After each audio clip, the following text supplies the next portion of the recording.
host of the Gridiron.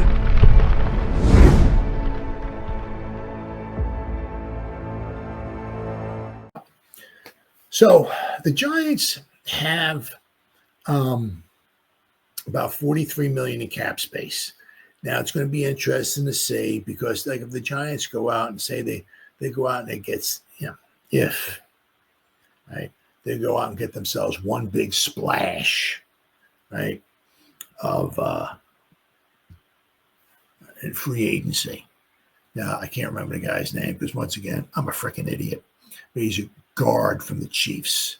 He's going to cost about $20 million a year. I would love for us to get him, because he's a known commodity. He's 25 years old. Obviously, he's playing in the Super Bowl, right? But if you can get him, pay him, come in, the dude hardly gets hurt. I don't want to say that with the Giants, but maybe cost about $20 million a year. So that would really put a ding in the Giants' salary cap. Now the Giants could always maybe finagle some numbers and stuff like that and everything. Restructure a couple contracts, maybe obviously free up some money. Right? The Giants can get rid of a few players here or there and free up some money, without question. But 43 million, you can get yourself a couple of nice, some. You can sign your draft class, right? Bring some free agents in, maybe get a couple, one nice, juicy free agent or a couple minor free agents. So it's going to be interesting to see where the Giants go. But with Gano here, unfortunately, I always hate getting rid of guys and stuff like that and everything. But it's somewhere along the line, his time is coming. I mean, obviously his age, he's getting up there in his age, and he's not quite as reliable as it used to be. And I got this here. The Giants reporter would guess that the $16.5 million bet is cut in 2025. So the Giants are projected to have over $43.3 million in available cap space in 2025. But with that number of holes they have on their roster, General Manager Joe Schoen could use every extra dollar that he can get. Now, let's also not forget, 22 million of that? I think it's 22 million. Not of that, but 22 million we have of dead cap money is from Daniel Jones. So if that wasn't there, which it won't be in 2026, but without the Daniel Jones dead cap money, we would have over $60 million to spend. But 2026, we have a lot of money to spend in free agency. A lot of money. We can re-sign some of our players, extend some of their contracts, and all, like Baby Egg, get Kayvon. And get him a nice long, add a few years on the contract for him and all that stuff. But we got some money to spend in 2026. But the meaning, like this year, every few million we can save here or save there could wind up being huge. So one way to free up a little bit of space would be to release veteran kicker Graham Gano. He signed to a $16.5 million contract extension in 2023. But Gano has a base salary of $4.5 million this year, along with a cap hit of $5.665 million. He's under contract through the end of 2026. Having said that, the Giants could save $3.165 million by cutting Gano prior to June 1st. They could also save $4.415 million by designating him as a post-June 1st release, but then they wouldn't be able to utilize the newfound cap space until after that date. So, so, I mean, the one thing they could do is, like, if they spent a lot of, money in free agency early on, and then they designate him as a post June 1st release, they would save money then, and that would just add to their available cap space. Now, it would be hard, because a lot of the free agent, probably the draft class would be signed by then. A lot of the good free agents would be all signed, but you're going to add an extra $4 million to your salary cap. I mean, the Giants, as we've seen in the past, they always need money, especially during the season, because of injuries, right? You bring guys up from the practice squad and all that stuff and everything, right? So, adding another $4 million to the salary cap is fine. Plus, the other thing, too, is that, say you add that $4 million to the salary cap. Say you don't even use it. You don't lose it. It's not like vacation days at work. Oh, you got to use them by the end of the year or you lose them. No. If they cut Graham Gano and his $4 million or so, to the cap, right? That $4 million, we don't use it. It just goes over to the next year, right? So that is one nice thing about that. It's not like, well, we got the $4 million. We got to spend it. If we don't, we're gonna no. It just carries over. So the Giants will use it sooner or later, right? Let's see. I would guess he'd be a cap casualty, New York Post reporter Ryan Dunleavy told Our Lads Football on January 20th. Later, he added that I would think he'll be cut or have his contract reworked. Gano has been extremely unreliable in recent seasons due to injuries, but he's also getting old. The longtime NFL kicker turns 38 years old in April, and he's only appeared in just 18 games over the past 2 campaigns. So basically, so we got 18, right? So out of 34, so he's missed 16 games. So basically, he's missed almost the whole season due to injuries. And it's not like he tore his ACL and he missed 17 straight games due to his torn ACL. No, he's missed injuries here, come back, injuries there. You know what I mean? So plus he's getting up there at 38, right? But also, this is not impressive either. And he's converting just 71.4% of his field goal attempts during that span over the past, I guess, like 2 seasons. Right? So that's pathetic. That's really bad.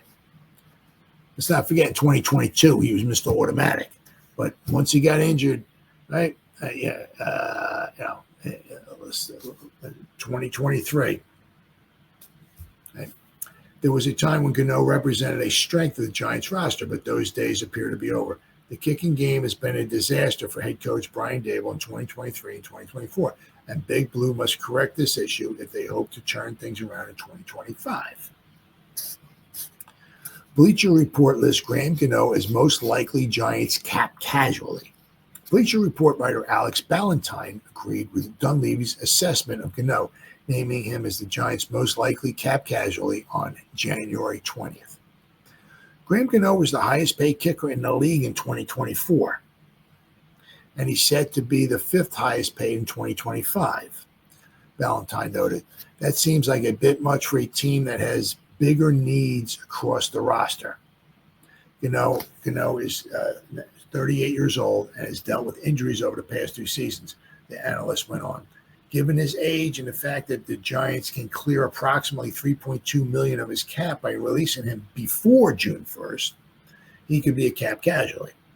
Although Ballantyne acknowledged that the Giants aren't exactly strapped for cash, he also concluded that this could still be a move they make just to prioritize that cash differently. And then also here, this might make some sense here, right? On January 13, SNY's Lucas Hutcherson published an article discussing 5 bold predictions for the Giants in 2025. The final one involved New York Giants drafting a kicker. Giants thought they had addressed their kicker position by signing Graham Gano a few years ago, but the veteran has missed 16 games over the past 2 seasons. Hutcherson wrote, 4 other players have kicked for the Giants during that time, not to mention a few other kickers who signed but got hurt before they got a chance to contribute. It's unbelievable. And we just get kickers. We get kickers coming in here and getting injured. It's unbelievable.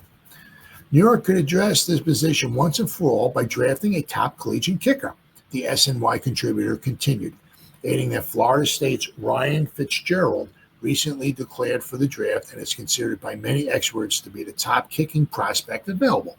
Well, I mean, they could draft one unless somebody drafts them in front of them before they get to them. But while it might cost New York a mid-round pick to land Fitzgerald, well, I mean, they got 2 fourth-round picks.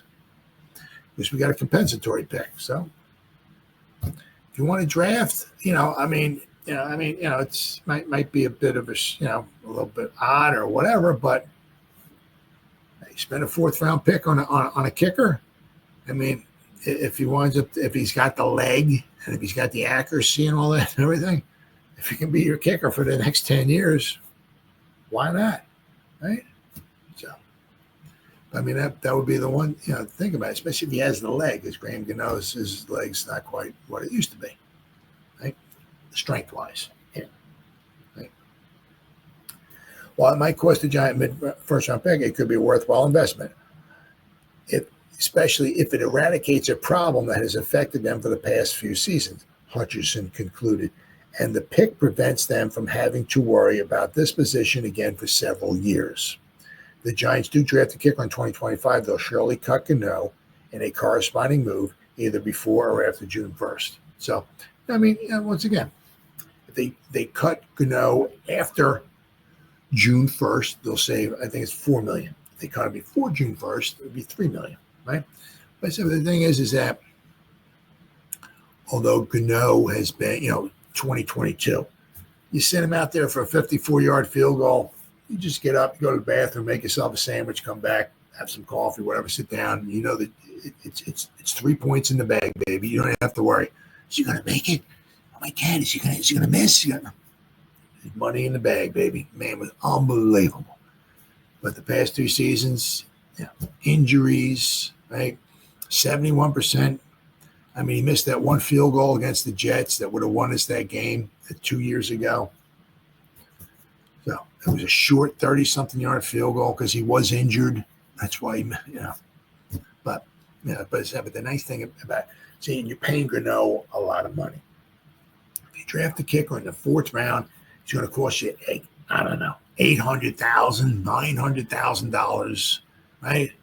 And you have him for, if you have him for 4 years, you're going to cost you $800,000 for 4 years, right?